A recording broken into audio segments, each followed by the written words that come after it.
Se nós quisermos assim, não é? Ajudar qualquer pessoa, a primeira bênção que essa pessoa deve ter é a bênção da salvação. Essa é a maior bênção. Agora, uma vez que você nasce de novo e está nesta terra, nós vamos aprender como é que Deus faz com Abraão e Ele quer fazer isso com qualquer um crente. Mas crente no verdadeiro Deus. Todo homem, todo ser humano, não importa a família que ele nasceu. Pode ser em uma favela, como pode ser no palácio da Inglaterra. Ele nasce na escuridão. Nasce sem saber até porque está na terra. Nasce perdido. Nasce debaixo de condenação, que era o nosso pai da fé, Abraão. Ele era dessa forma. E quando é que a coisa começa a mudar?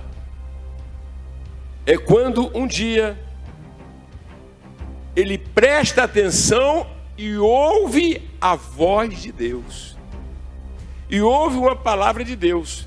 Vamos prestar atenção que tudo que Deus fez a partir de Abraão, aí vai fazer por Israel, aí vai fazer pela igreja, ou vai fazer por qualquer membro do povo de Israel ou da igreja, começa em Deus. A questão de prestar atenção quem está falando e o que ele está dizendo é muito importante. Nos dias atuais, que são dias que antecedem a volta de Jesus, nós temos muitas falsas pregações.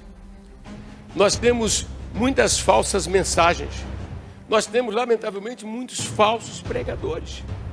Porque qualquer que esteja falando o que quer que seja que ele diga, pode ter um anel no dedo, pode ter tantos diplomas na parede, pode ter estudado em Harvard, pode ter estudado em Oxford, pode ter formado na PUC, não interessa o currículo, mas se não está levando você à direção de Jesus Cristo, se não está apontando Jesus como caminho, a verdade e a vida, você não está ouvindo a verdade.